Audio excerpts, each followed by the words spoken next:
Okay, try it now, Reiko. Oh, okay. How about now? Am I audible to chat? I think you are. It was a little too loud, but I've adjusted that now. It should be better. I can also whisper if that would help. I don't think that's necessary, but I appreciate your flexibility. Yeah. Would you care to introduce yourself to the chat real quick for anybody who doesn't know the great and powerful Reikadactylus? Hello, Paleontologizing's community. My name is Emilio Lobato, Dr. Emilio Lobato. I have a PhD in cognitive science that I got from the University of California, Merced.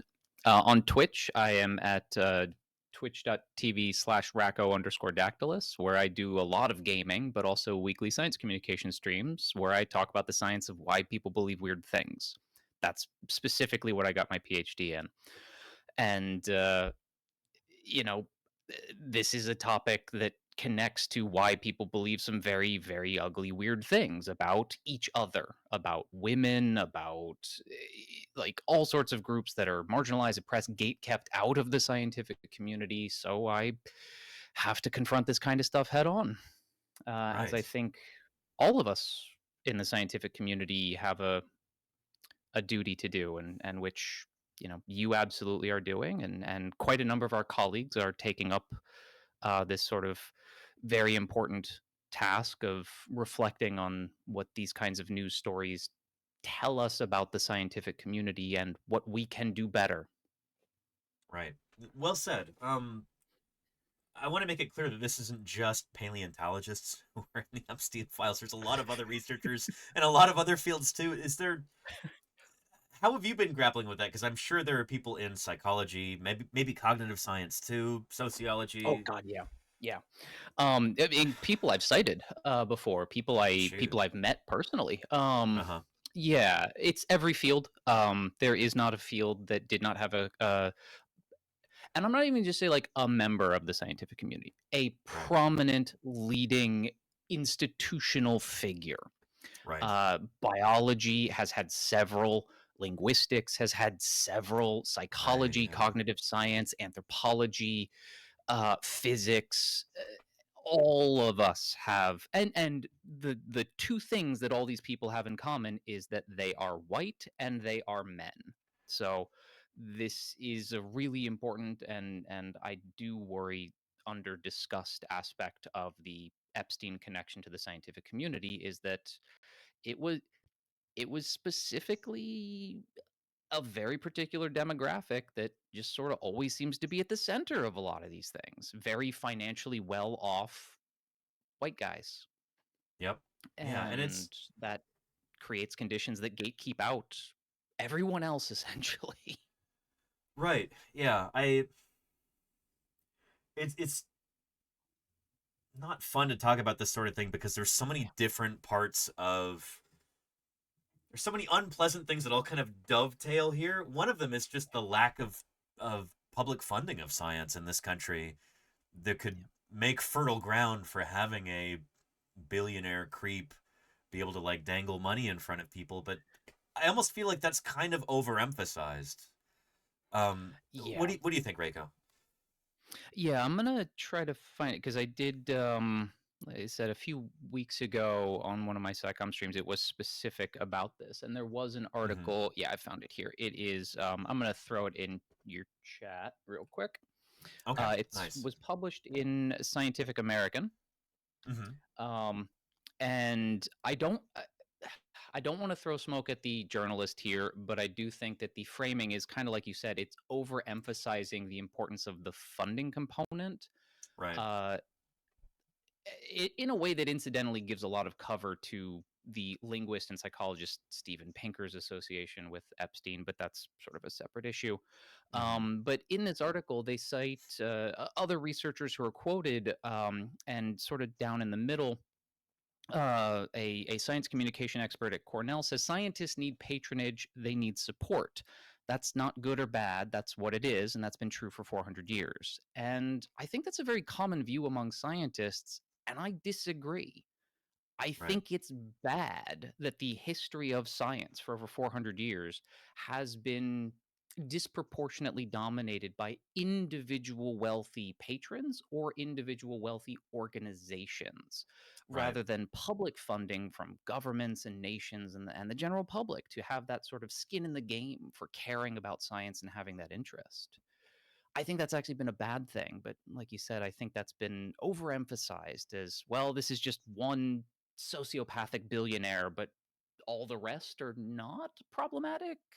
It's weird. It is weird. Yeah, there was a an article recently. Let me see if I can find this. Uh, by Chris Hedges, I think it was. Mm. You probably saw this too, Reiko. I'll provide a link here in the page not found. Okay, hang on. I'm Um, familiar with that website. yeah. Here it is right here. But this is somebody who, he's a journalist and he was a big admirer of Noam Chomsky, as I think a lot of us were, until he showed up really prominently in a lot of these files. And it turns out he was Yeah.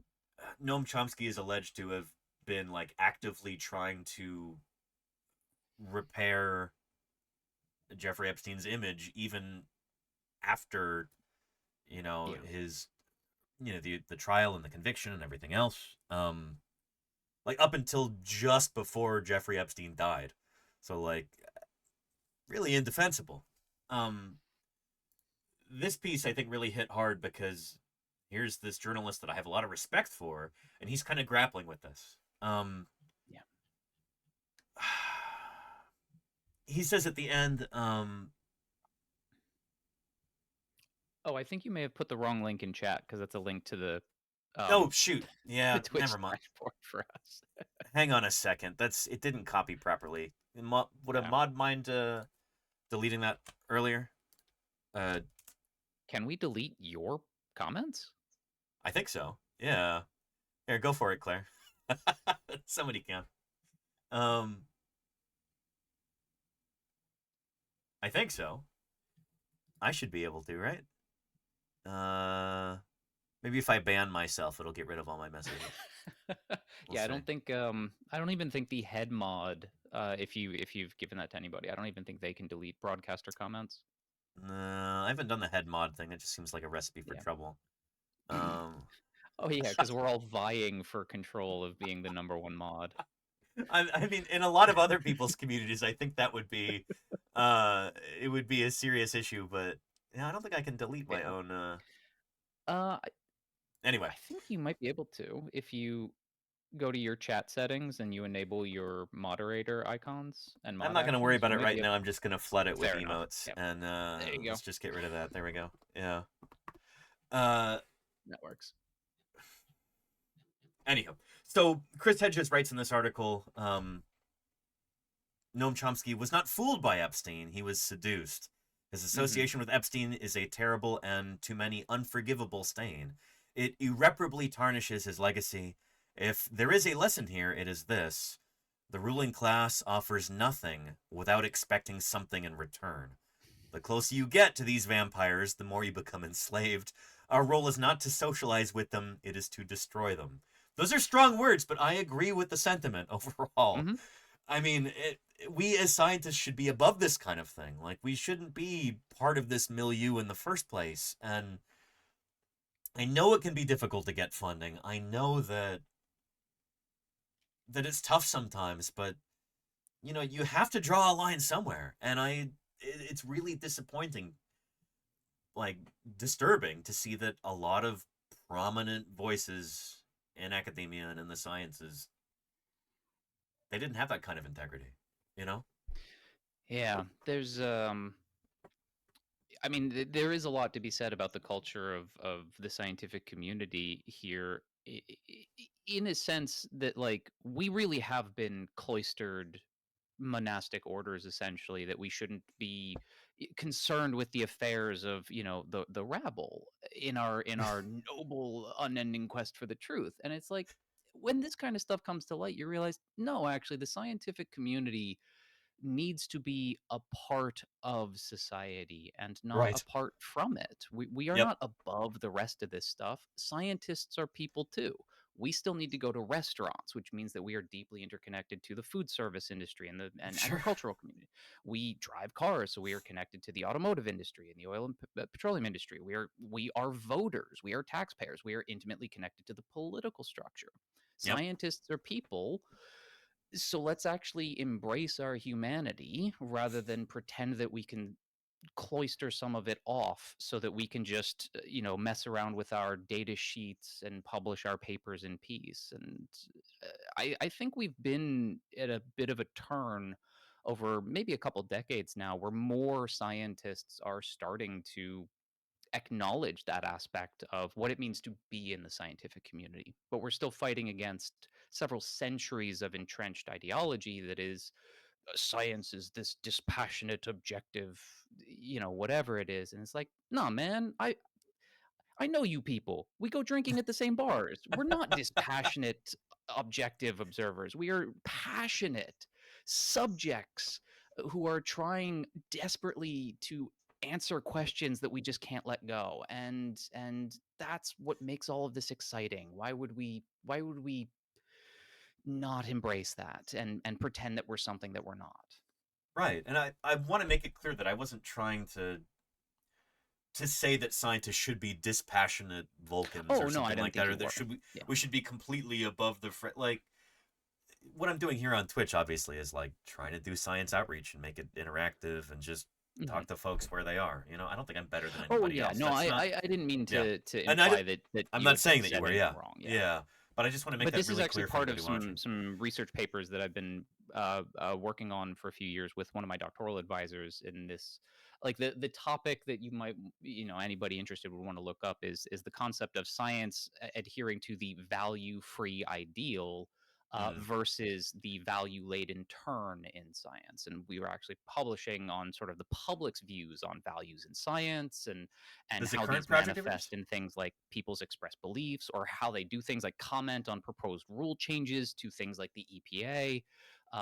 Because I know that you've absolutely modeled some of that behavior, like when the Endangered Species Act, those proposed rule changes, like you've shown on stream, like how can the public get involved and how can you expect? So, and your stream is a really good example of how the public is very interested in science and scientists are very interested in the public being very interested in science and that cool, we need to do more of that and embrace more of that. But within the old guard, within the ivory towers, within these monastic cloisters, there are still a lot of our colleagues, people we've studied under, people we cite, people we look up to, who do still kind of have that dispassionate, detached from society view of what science should be. Right. And that's what I was critiquing, not anything you've said. Yeah, and I Yeah, yeah, didn't think that you were. I was just trying to make that yeah. clear to anybody watching because I don't know, it is an interesting balance to try and strike where, like Gal Rock says in the chat, I think Danny might be telling us that he's not neutral about dinosaurs. He actually loves them. I mean, I do. I'm very passionate about what I do, and I hope that's apparent in every stream that we do here. But Mhm. at the same time, we as scientists, like, there is an ideal that we're trying to uphold where we're supposed to be following the evidence where it leads. Science is supposed to be I don't know if more objective is the right word, but a more organized and systematic way of knowing where we're actively testing ideas Mhm. and all of this. And it's So there's a sociologist of science and historian of science from way long ago, Robert K. Merton, and you might have uh-huh, heard me talk about this before. You may have come across this before. uh-huh, He is most famous for talking about these norms of the scientific community in terms of our sort of organizational structure and behavior. These have become known as the Mertonian norms, and these are very right, okay, aspirational.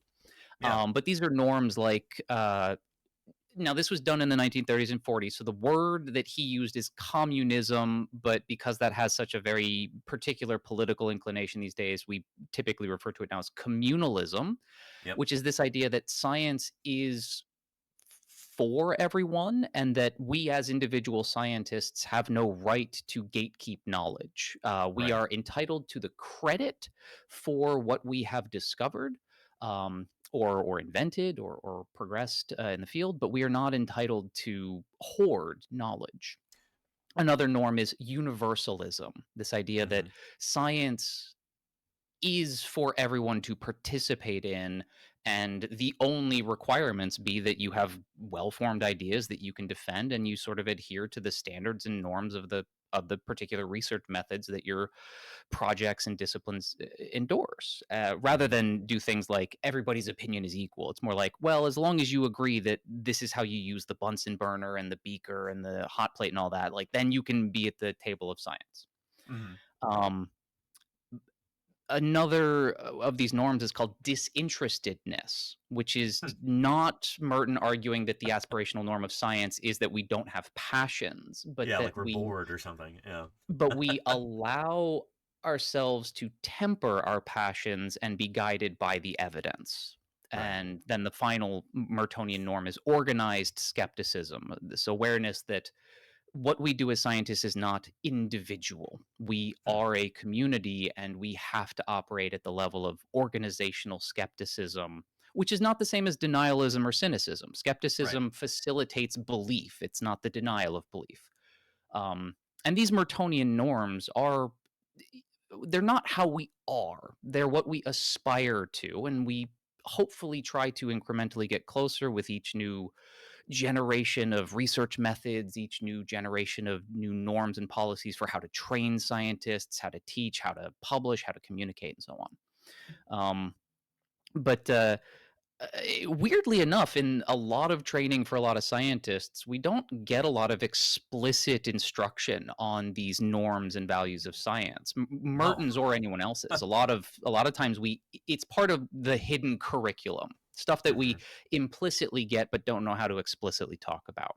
Right. Yeah. um, and you know, that's part of why a lot of us are struggling with this, is because what Epstein's associations with the scientific community reveal are these fractures between what a lot of us have picked up about how we should be operating and the reality of how an uncomfortable number of us do act in the scientific community, and we're trying to reconcile that dissonance.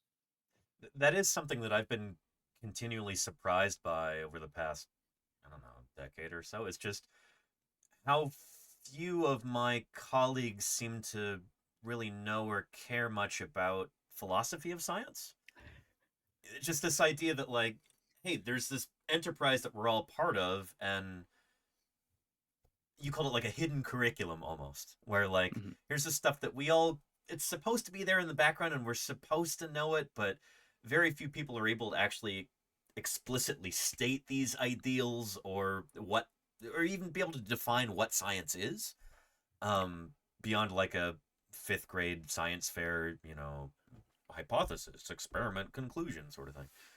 um Yes, but that does lead to some very, very funny moments, and I know that you've talked about this on stream before in the Kitzmiller versus Dover case, oh where yeah. Michael Behe on the stand was forced to acknowledge that with his definitions of science, not only would creationism count as science, but so would astrology. Exactly, yeah, And yeah.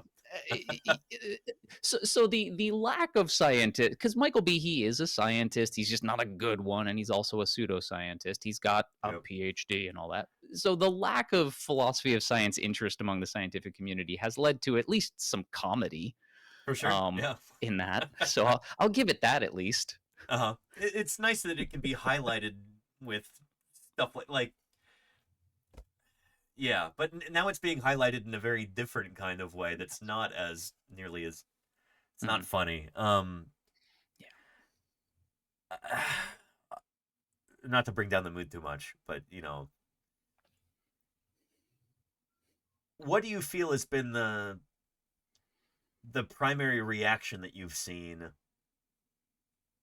at sort of different tiers, different, like, much of academia is kind of hierarchical. Hmm. Um, do you feel like you've seen different reactions to the whole Epstein science thing from sort of different academic hierarchical tiers here? Academic deans versus Yes. adjunct researchers, Yeah. everything in between.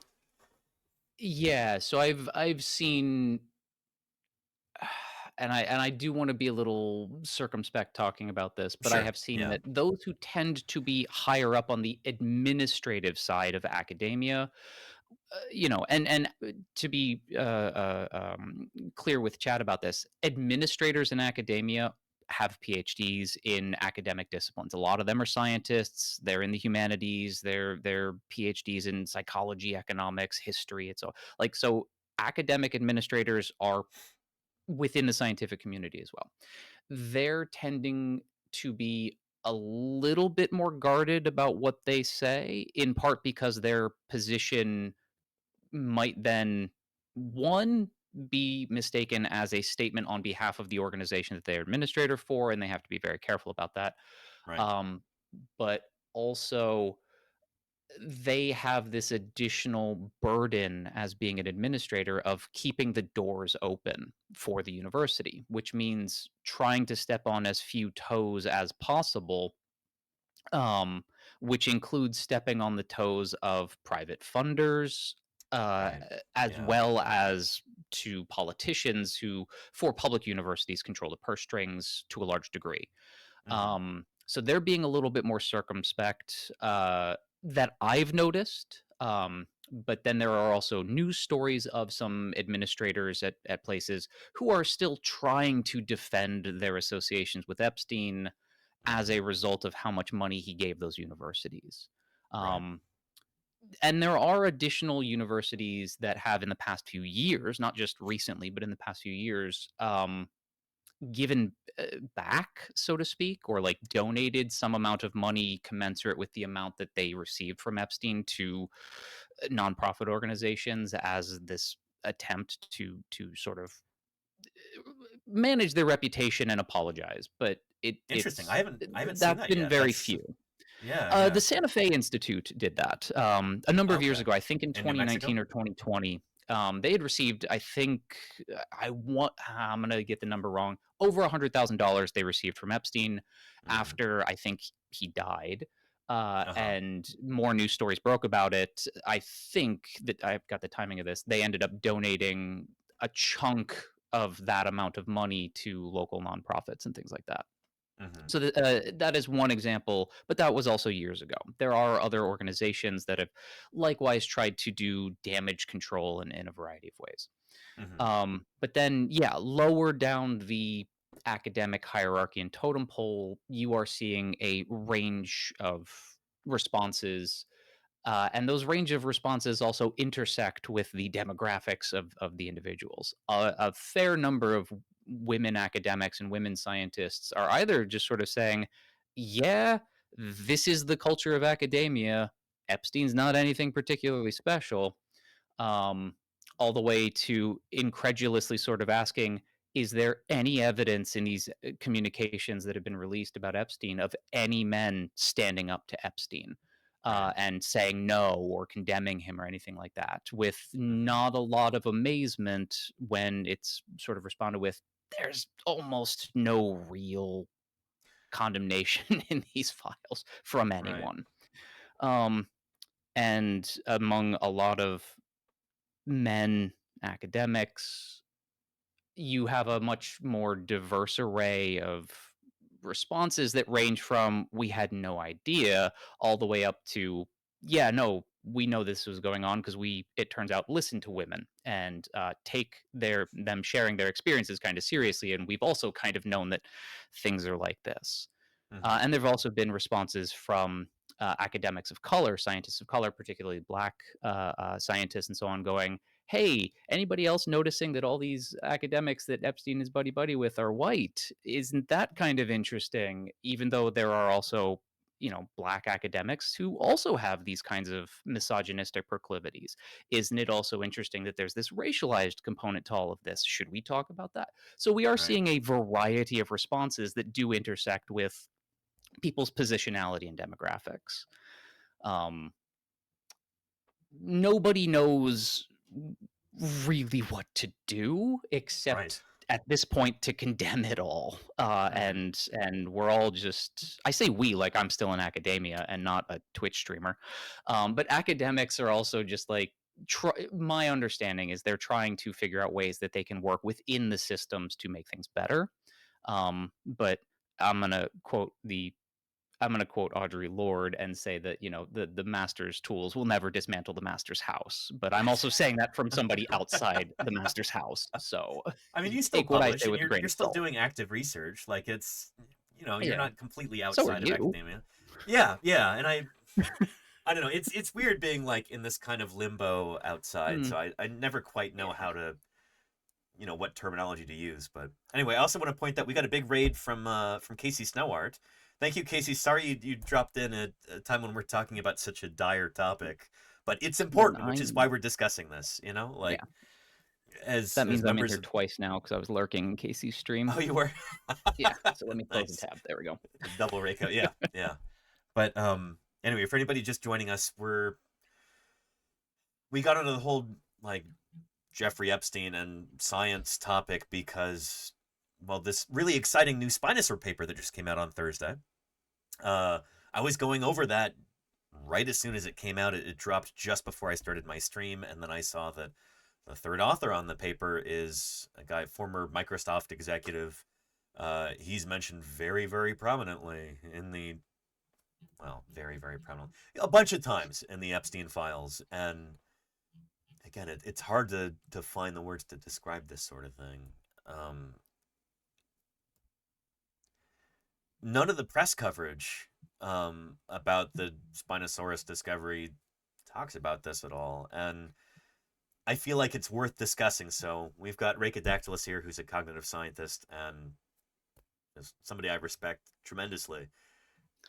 He can speak on these topics with much greater know-how than I can. So this almost feels like a bit of a crutch, but Reiko, it's wonderful to have your input here. And yeah, I what I want to ask is,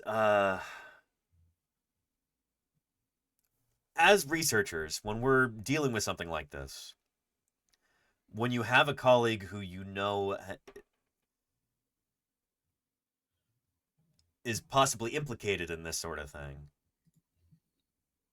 what do you need to think about when we're talking about maybe citing their papers or not, bringing them onto a project, kicking them off of a project? Like, there's no playbook for this kind of thing, is there? I mean, it's these Um, are difficult decisions to make, and like, what should be the things that we're thinking about when we're trying to make decisions about whether to work with certain people or not work with certain people? That's a broad question, but yeah. I mean, yeah. There is no playbook, but we all do. I mean, we all have our moral standards, whatever they may be, and we have to make these decisions. In terms of choosing to work with somebody, I think that's an easy choice. If you right. know that somebody has a reputation for fostering or enabling a toxic environment and harassment, discriminatory behavior, whatever, and you choose to work with them regardless because they're a prominent name or whatever, you are you are basically throwing a group of people under the bus for your personal benefit, and you've made that choice. Mm-hmm. And I would hope that anybody who does that eventually learns to not make that choice. If you're already working with people like that and it comes out during the course of that, Mm-hmm. i- it is also going to kind of depend on the nature of the work you're doing with them. If you happen to be co-PIs on an NSF grant, well, now there are legal contractual obligations because that is a legal financial contract, Yeah. and you have to navigate that and consult with legal experts about what you can do, and consult with the grant funding sponsor to see if adjustments can be made, even if the adjustment that's made is you bow out because you can't morally compel yourself to continue to work with somebody like that. Mm-hmm. Um, and then there's also, a related issue of how do faculty at a university, even though the scientists also work in private industry, but I'm going to talk about the university setting. How do faculty steer students who have similar research interests to a problematic faculty member? How do they protect the students and maybe steer them to a different faculty mentor or to a different lab? Mm-hmm. Um, there are a lot of things that people do, and a lot of it does kind of have to be kept rather personal and quiet and in the so-called whisper network, um, which some people may be familiar with as a term. But it's done this way because institutions, all institutions, exist to protect the institution. They don't exist to protect you. HR never works to protect you, the worker. It works to protect Right. the institution. That's true. That's just as true at McDonald's as it is at University of blah blah blah. Sure. HR is not there for you. It's there for the company. Hmm. And if you start to become troublesome, particularly to a well-funded researcher, because you are opposing their, treatment of women, treatment of racial minorities, treatment of students with disabilities, whatever. Well, the institution is going to protect the source of income because that source of income that researcher gets from private donors helps keep the door open. Like I said, they're in the unenviable position of trying to satisfy a lot of different demands, and they often end up sacrificing people for the institution rather than the other way around. Um, People are just sort of guided by their individual morality, which isn't great because a lot of times when push comes to shove, people do quiet down. And we've seen this historically in academic context as well. The Yep. most pronounced example in my mind, it's not necessarily the most egregious one out there, but when Mussolini's fascist regime took over Italy, and then started implementing policies to require the university system to expel Jewish faculty and Jewish students, fewer than 1% of faculty spoke out against it. And there are, like, academics are people, Yeah. and sometimes people suck Yeah. because all of us are sometimes put in impossible moral dilemma and we freeze or we somehow justify our continued comfort or benefit as an avenue to potentially lead to greater long-term benefit down the line instead of taking a very uncomfortable stance now, incurring that penalty now in the hopes that that leads to a better tomorrow that way. And Right. And I mean, yeah. on some level, it's almost easy for us to say, being peripheral to academia. We're here on Twitch, and Mhm. we're not hopefully going to get fired from this for speaking out. But I mean, Well, I have not been fired, but uh huh. I was in this situation. Um, and I've spoken about this before. The first PhD program I was a part of, Mm-hmm. it came out that one of the graduate students in the department committed an act of sexual violence against another graduate student in the department I was a part of. And he was a graduate student of the faculty member who received the most research grants in the institution, Mm-hmm. which really helped fund the department and the programs and all that other stuff. The institution decided to slap on the wrist to the aggressor. Mm-hmm. And then when the victim tried to assert her right to basically be protected from him, they were not responsive in a way that ended up causing her to drop out, basically being pressured to drop out.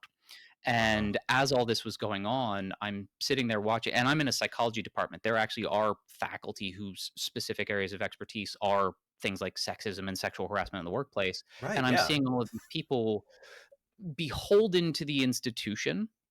And I decided I can't actually learn how to be a good scientist here because you all are not modeling good scientific behavior. And I wrote what has to be the nastiest email I've ever written in my life. I sent it to the department chair and the program chair saying, I'm out. Uh-huh. And thankfully, I got into another PhD program the following year and was able Right. to then attend UC Merced and get my PhD there. But um, That when took I real had guts. I mean, shoot, when I had that's not. announced that to other grad students, Yeah. they were all amazed. Like the first year students, because I was a first year, my fellow first year cohort members were amazed that anybody would do that because they were just relieved to get in anywhere. Right. And they didn't want to risk being on the market again, even though I was saying, look, if you got into one PhD program, you're good enough to get into another. Mm-hmm. The fifth years, the people who were at the end of their dissertation were just like, I'm almost out of here. I can't do that. Right. Oh, it's real brave what Risk you're doing. It's starting just like, over somewhere else. Yeah. and it's Yeah. like, I get it. It's tough, but like, Yeah. you'd be starting over showing a greater commitment to this more moral position that you claim to have. Right. And everybody was sort of, oh, I can't do this, all this other stuff. And meanwhile, I'm just going like, yeah, my future's uncertain, but like my present is not. My Right. present self is not uncertain about how I feel about how we've basically done wrong, a victim of violence. Mm-hmm. And I can't be a party of that. There's nothing I'm going to do from within this institution to change it or fix it. I'll go elsewhere. My leaving is how I'm going to change your institution. No idea Right. if they ever did. Separate Yeah. conversation, Right. but I have actually met a number of academics who have done comparable things in similar situations from the position of either directly involved or from the same kind of thing I was in, observing it, Mm-hmm. and being disgusted by it. And it does kind of suck that like it is so few people who stand by their principles. Right. And I Yeah. I remember the comedian Jon Stewart when he was hosting the Daily Show, and this was maybe 15, 20 years ago.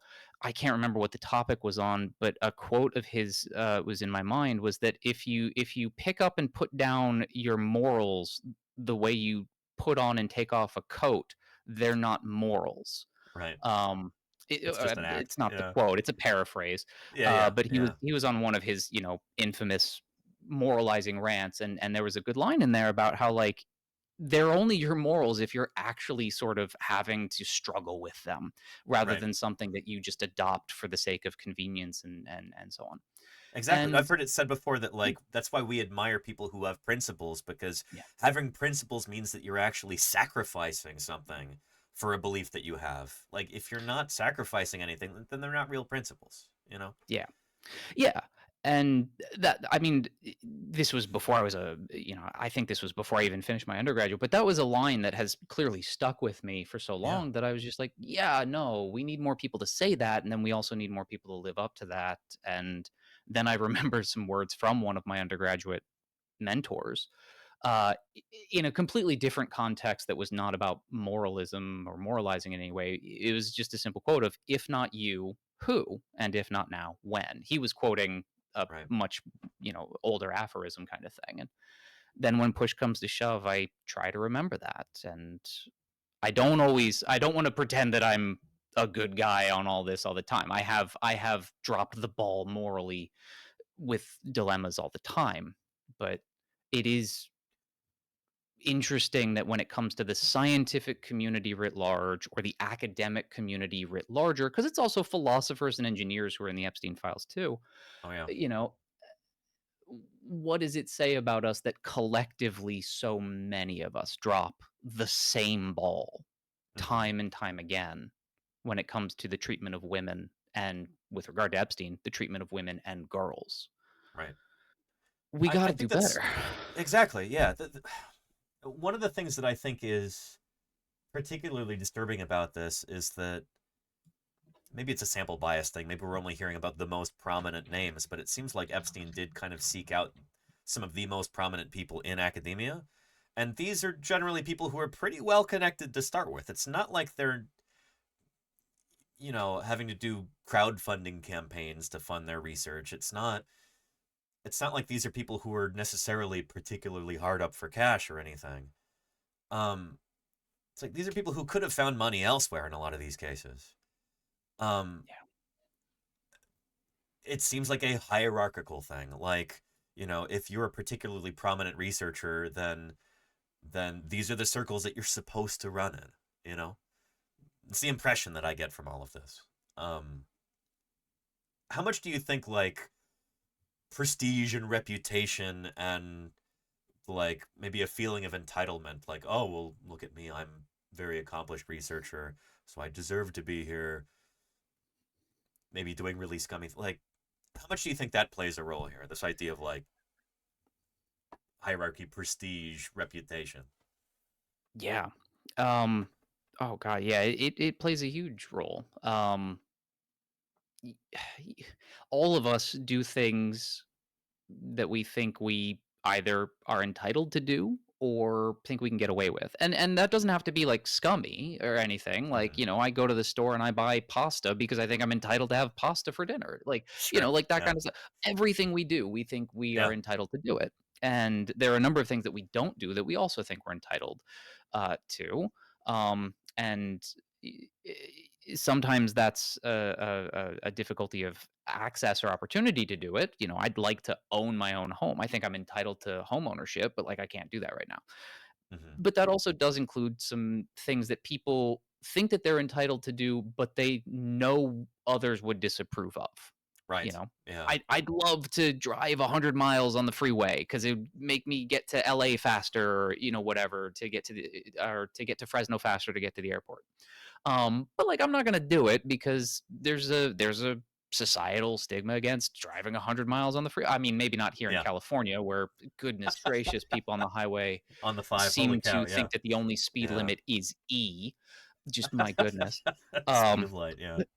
but Uh, yeah, but like we also inhibit things we would like to do because there's that social disapproval. And we do kind of see when it comes to this type of behavior, discriminatory or prejudicial behavior in hiring or admissions or the treatment of our colleagues or our students, we do see this sense of entitlement in these perpetrators that they have every right to do that.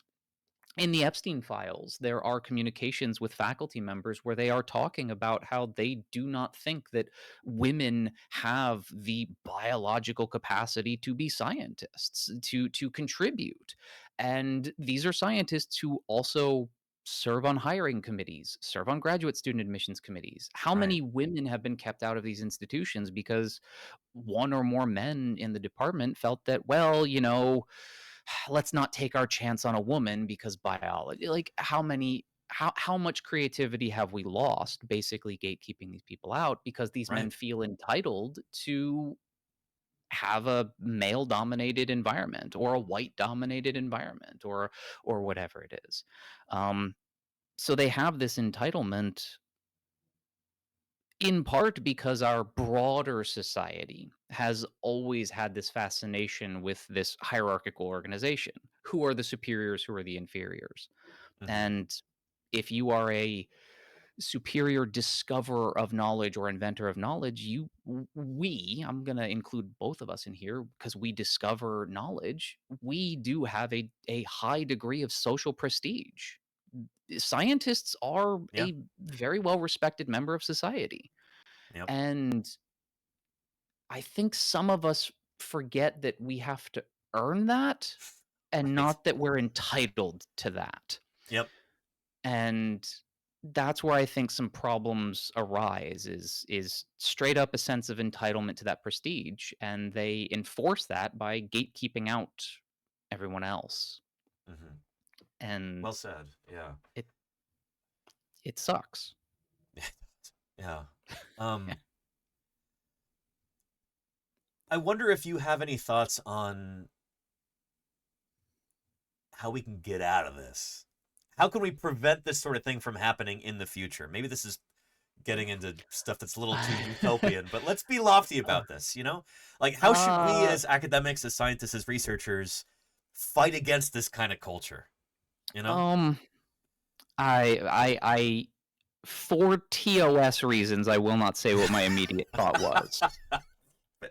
regarding Yeah, our fair. treatment of billionaires. Uh-huh. But Yeah. you know, I do think that some of the things that we can adopt are relatively small scale, Hmm. and relatively simple changes. And I will point to field sciences as an example of a slight change to the culture. No alcohol on field sites. Hmm.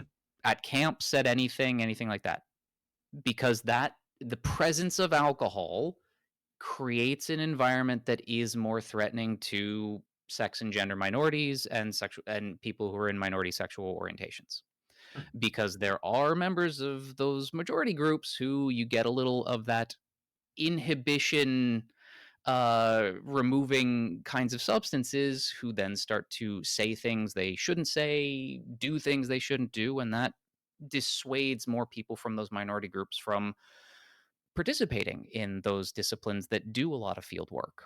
Hmm. So a simple thing like that Sure. can have a positive impact on the inclusivity of those types of research activities. Um, And I can but see there, how people would push back against that idea too. oh Like yeah, it absolutely. and geology and paleontology, like Mhm. holy cow, telling people they can't have, beer on the Yeah, campfire, that's people would be angry. Like totally see yeah. where you're coming from with this. And yeah, that'd be a big ask for a lot of people, but Oh yeah. um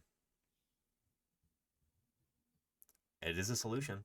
Like it that would be But a positive, like I don't think you could argue that that's yeah. not really a positive change.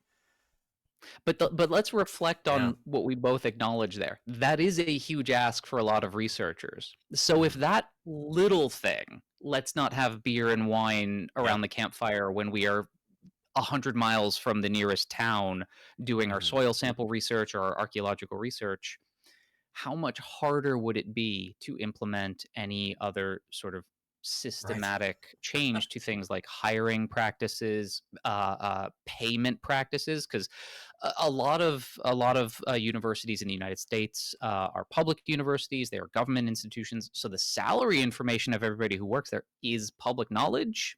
Yep. So anybody who's interested can look up their local community college or their local four-year university and see that on average the women academics are still making less than the men academics. Yep. Same position, same job titles, same amount of tenure, same years of experience, same everything. The women are still making less.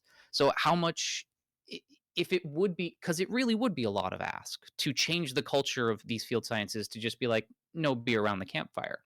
Hmm. What then if it's like, well, now the universities have to pay the women equal to men, or they have to actually engage in hiring practices that are shown to be more egalitarian, you know? Hmm. Now you're not just involving people's individual day-to-day, like, well, here's how I do my research out in the field and I relax with, the relaxing juice around the campfire. It's now just like, here's my day-to-day life at the university where all those students don't read the syllabus and I'm stressed out because 16 deans want me to serve on 28 committees.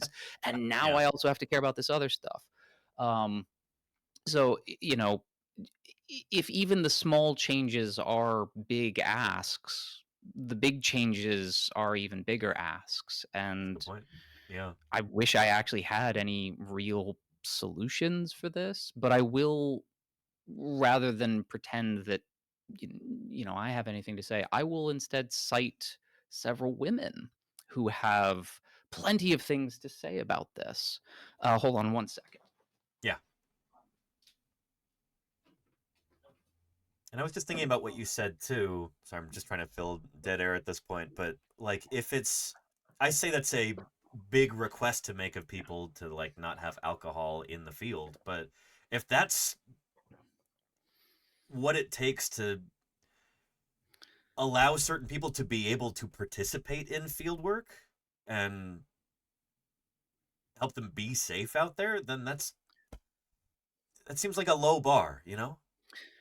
So I got this book a while back. It is titled Equity in Science. It is by Julie Passelt. The subtitle is Representation, Culture, and the Dynamics of Change in Graduate Education. Hmm. I would highly recommend this to anybody who is interested in learning a little bit more about these types of issues. But Mm-hmm. also, she does write about positive examples, some of which that have been going on for decades now, where like the applied physics program at, oh, I'm gonna forget the institution. Is it Michigan? Oh, there's an applied physics program in the United States that by itself is responsible for over 20% of all black physicist PhDs, um, which is pretty ridiculous. But it's Jeez. because they oriented around catering to the students and Uh-huh. and catering, attending to these issues of egalitarianism, equal opportunity, um, reorientation of curricula to foster that type of environment. Mm-hmm. So she does have in there examples of people who've just like, yeah, there is no playbook for this, so I'm just going to invent my playbook for this and let's go for it. Hmm. Um, so that's a good one. There's also a book. I don't have a physical copy of it, but it's called "On the Wrong Side," and this is now a book that does deal with how universities protect abusers and perpetrators of sexual harassment and sexual violence and end up failing their victims. Hmm. And she ends up talking about how frequently at universities, Title IX offices are deliberately underfunded and understaffed in order to be inefficient at fulfilling their purpose on colleges and universities. Right. And it becomes a And she talks self-fulfilling about, prophecy where the point where yeah, like, oh, well, they're not doing quality work anyway because they're underfunded. We might as well mhm, just get rid of the whole enterprise. Like, yeah. just cut out Title IX. Yeah. Yeah, and she talks about a lot of anecdotes of how this affects people from every demographic because while we do correctly talk about sexual violence, sexual harassment as a heavily gendered issue, Hmm. anyone can be the target Oh yeah. of it. And one of her chapters opens with a story of a white man who became a victim of domestic abuse, and the university completely and utterly failed him as well, failed to protect him and his children while they were living in student housing and things like that. And there are tons of people who acknowledge that these are systemic issues that have been around for longer than Jeffrey Epstein has been in the Hmm. conversation. Um, and I want to point to them to be people who have data and experience and a perspective that is worth listening to for where solutions may lie. Hmm. And I also want to cite the uh, theoretical physicist, I think she is, but she's also a YouTube science streamer, science communication, Oh, is this science popularizer. Angela Uh, Collier? Angela Collier.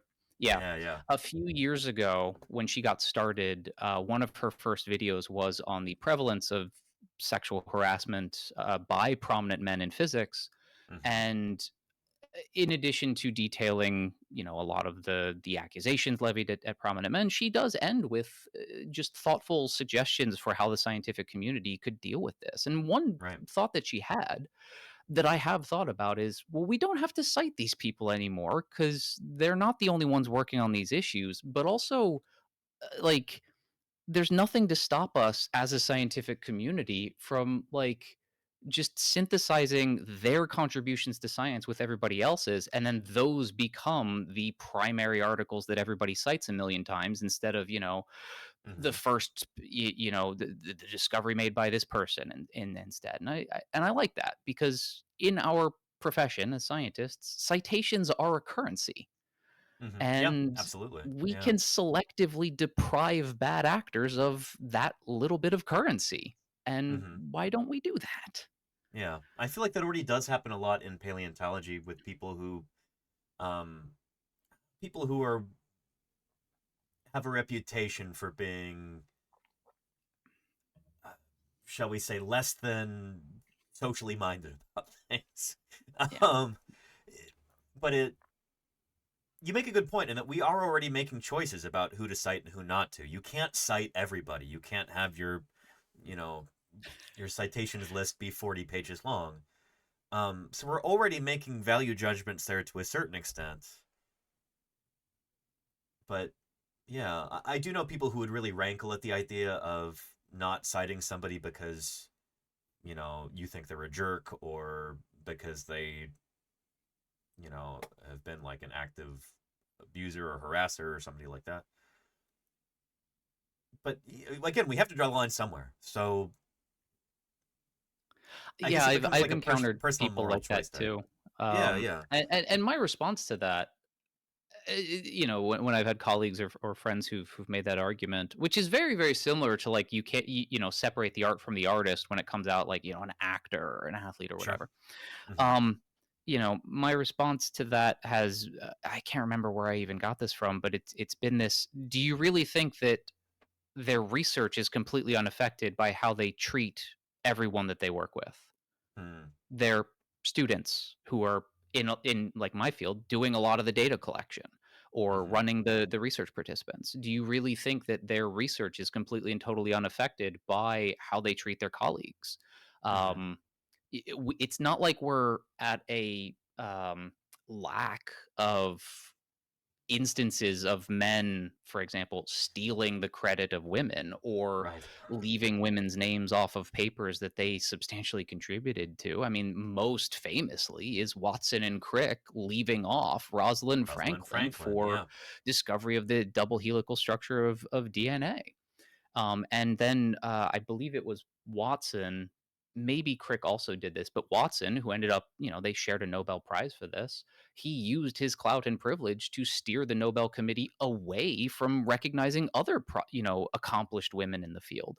Right. Um, so, do you really think that their research is not affected by the way they treat people? And if we continue to cite those people, we're not just rewarding their academic work, we're rewarding their academic work and how they treat their colleagues and students and funders and their peers and everything. And we have to think about that.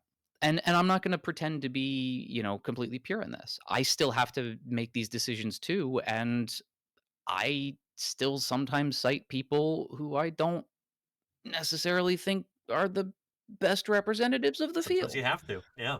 Yeah. Yeah. Sometimes there's no Um, way s around it, and yeah. Yeah. Um, yeah. this is.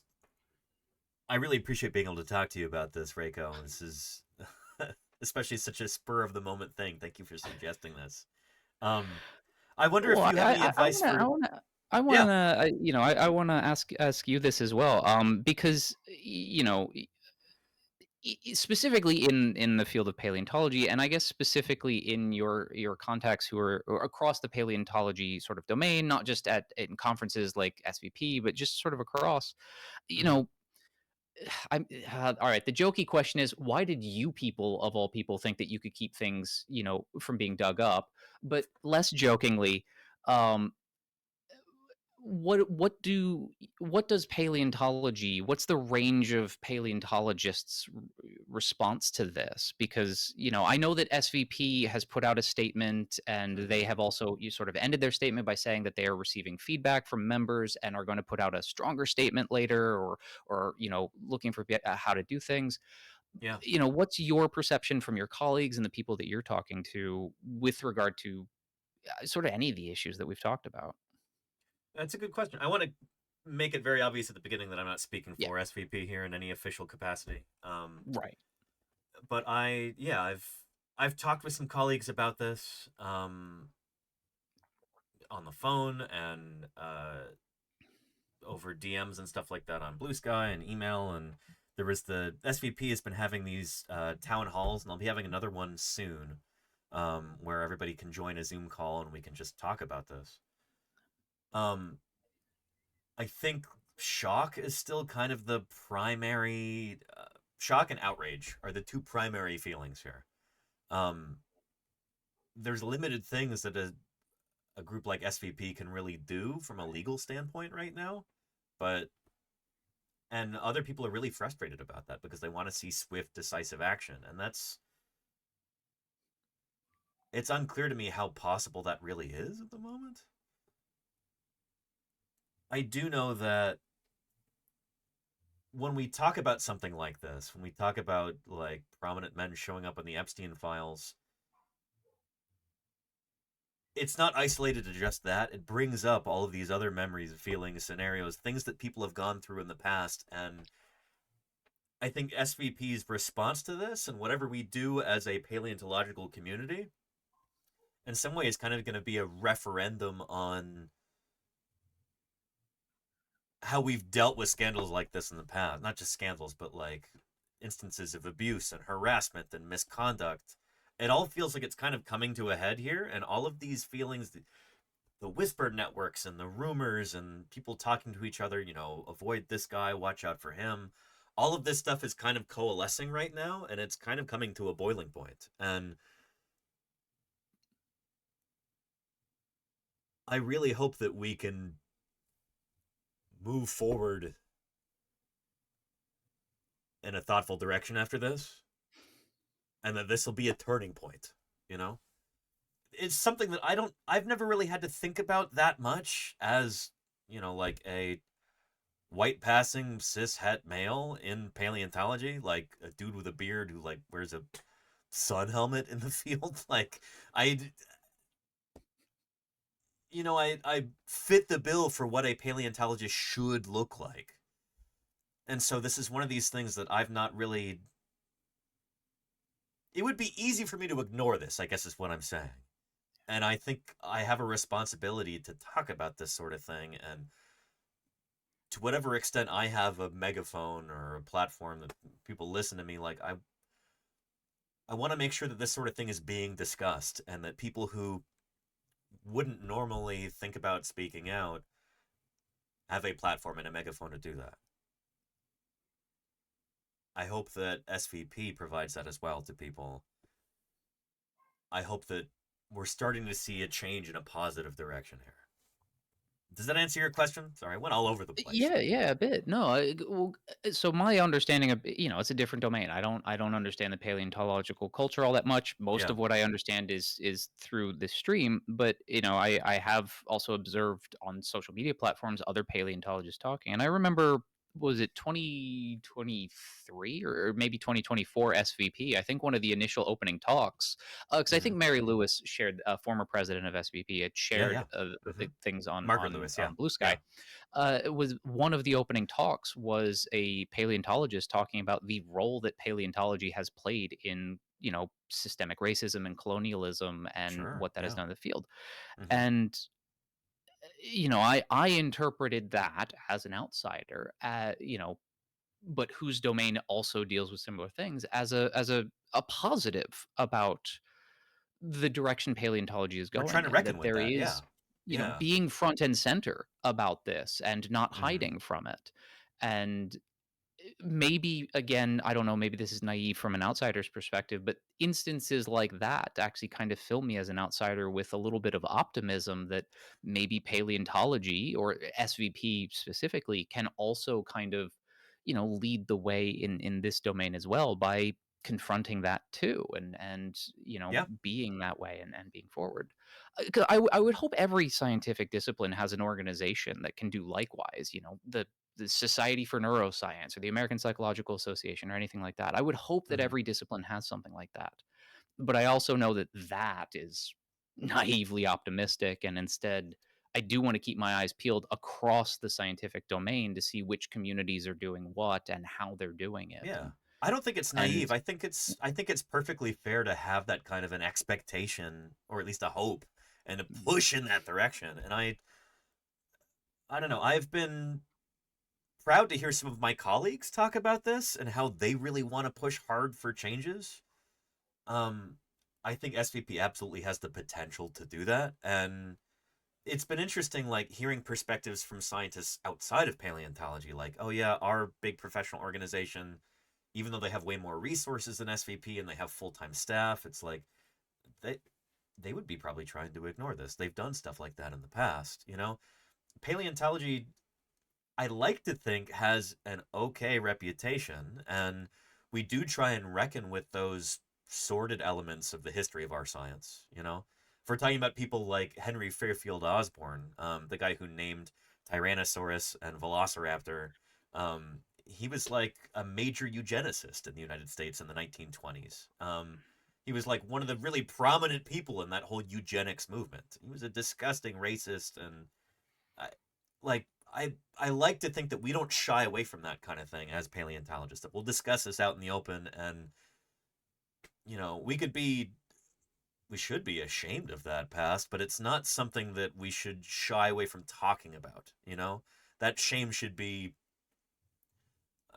I don't know, we should embrace that and move in a positive direction with it. yeah, shame is a really powerful social emotion. Right. And we can actually harness that to learn and be better. Like, Mm-hmm. we did that as kids. We felt Right. ashamed when mom and dad came home and caught us with their hand in the cookie jar. We were embarrassed.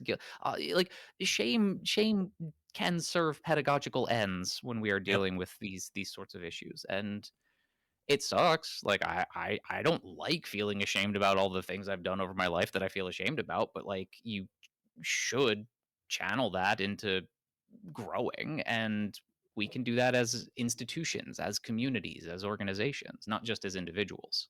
Hmm. Because a lot of what I'm seeing in terms of the "I'm ashamed" responses from a lot of researchers is trying to do this reputation management type thing Right. about their association with Epstein, and a lot of these cloying like, "Oh, if I knew then what I know now," and I just get that every. I know that not every scientist is going to be how I described it, but most of the scientists I hear who go that route, it's like, yes, but you had every capacity to know Right. because you're a researcher, you know how to do research, and you're dealing with a very prominent individual with very deep pockets. Why did it never occur to you to do these simple searches and to do a little bit of research, that thing you're an expert in knowing how to do? Hmm. Um, there's a kind of strategic ignorance at play here. And I, being ashamed that you didn't know doesn't fly for me, when what you should be ashamed of is that you made the conscious choice not to know. Right. But now we can't deny that anymore. We can't Hmm. deny that Nathan, I can't pronounce his last name, had those associations with Epstein. I can't deny in the cognitive sciences that several people I've looked up to, people whose research I cite, are connected to the Epstein files and and they had every reason to know and suspect. And Right. eh, how do we navigate that from here? How do we, you know, Right. And I, I, when we're talking about this, like, I did you see that thing on the this was shared with me by a colleague. The Daily Show had a segment on this whole thing with paleontology and the Epstein files. This is like a week or two ago. I'll send it to you. oh I was going to yeah, show it on stream, but it's pretty blue and it's humor. Like there's a lot of crass, crude humor in it, so I couldn't share it on stream. Family friendly mhm, broadcast. Um, but looking at that, I felt a certain degree of shame. It's like, is this what people are going to know fossil science for? And there's maybe a natural instinct to just try and ignore this or not address it, but I hope that people in the leadership of SVP, um, this is my personal view here, and that other people who are prominent in paleontology, people who are kind of movers and shakers in this field, they see this as an opportunity in order to actually improve things and like we we have a chance here to change things for the better, you know? Uh, like it's fertile ground for that right now. And we can do some cool stuff. We can let this be a real turning point. And I sincerely hope that that's what happens, you know? And to the extent that I can be part of that, I want to do that. Everybody deserves to feel welcome in this field. There are so many people who've been driven out of paleontology and many other sciences because of bad actors, because of harassment, because of abuse, because of misconduct. And the whole Epstein files thing just kind of lays this bare. Like it's impossible to ignore now. So let's solve this problem. It's not gonna be easy, but this is the time to do it. So let's jump on it.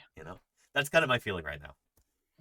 no, yeah, and I guess maybe for some people in chat, there's a weirdness to talking about these types of issues with that kind of like strategic language of like this is the opportunity to do that, but this is ultimately how a lot of movements operate throughout time in history.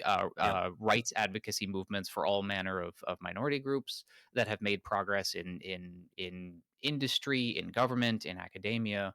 They do have that mindset of what are the opportunities that we can latch onto to attract more people to our cause, to see our perspective, to Right. begin to agree with us, and to then be more amenable to the kinds of changes that we want to see in our domains, in our wherever we're trying to secure more rights for more people. um and not all of us who want to participate in these types of movements need to be leaders.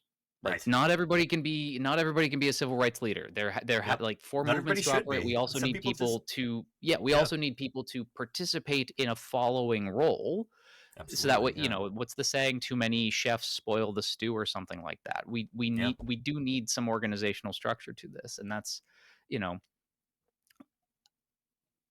I'm I hope that I am okay saying this. Danny and I are not leaders here. We're No. not. Don't look to us to lead, but we can point people to leaders, people who have done a lot of the legwork already because they've been Right. arguing about these things for years or decades already, people Mhm. who've been trying to make waves. Um, and and if you want to get involved in any of these things, this can be an opportunity for more of the general public who's not already a part of the scientific community to participate in the scientific community.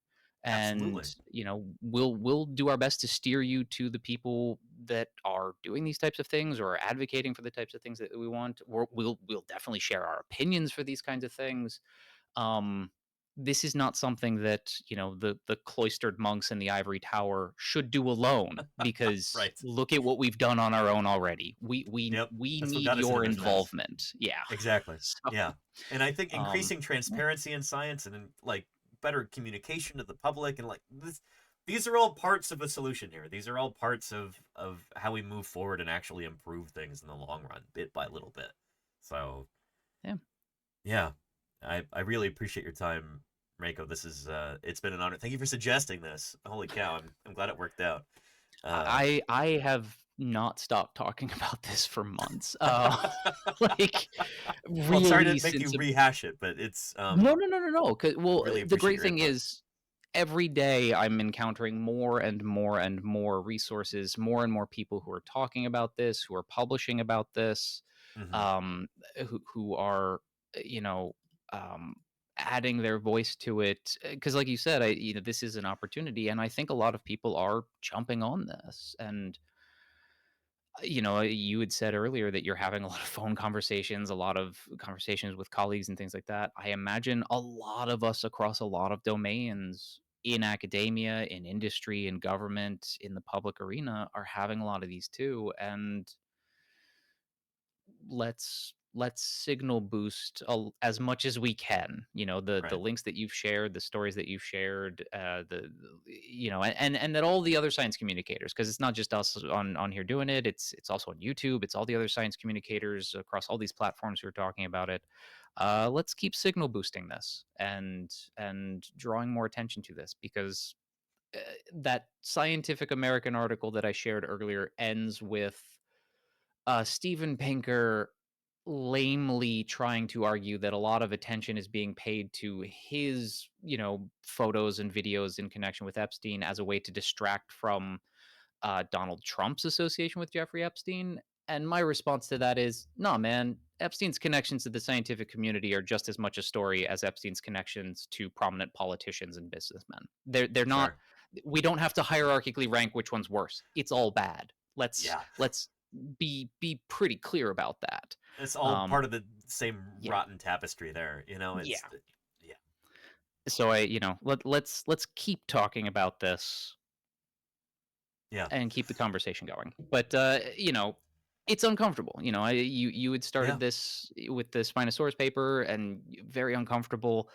I'm never comfortable talking about these things. These are not comfortable topics. But Right. like I said in chat earlier, if scientists can't confront uncomfortable truths, Hmm. what's the point? Like, Uh-huh. this is something that we constantly tell people we're doing. Let's model being uncomfortable. Right. This is Yeah. what we do. We have a certain degree of, not to be corny about it, but like we have a certain degree of privilege here. Like I can I can tank this, as the kids would Yeah. say. Like so let's do it. Yeah. Um thank you, But Reiko. yeah, thank you for having me on. It was a spur Yeah, of the moment thing, but it's always great talking with you. you too. The disciplinary perspective you bring to these types of community issues is always a breath of fresh air for me, because I'm only exposed to it from my disciplinary perspective. So it's always great to Same with me. hear, Yeah. Yeah. yeah, It's from nice to you get about that this. that different kind of viewpoint and it's kind of a sanity check in a way too. So thank you for providing that, Yeah. Reiko. I really appreciate Yeah. it. Yeah. And thank you, chat, for dealing with Yeah, for sitting my through this. Yeah. intrusion into the stream. I'll go back to being a silent moderator for the rest of stream. Appreciate you, Reiko. I'm gonna wrap things up right after this, but All right. yeah. Take it And easy, everyone. everybody, Ricodactylus, thank you, thank you.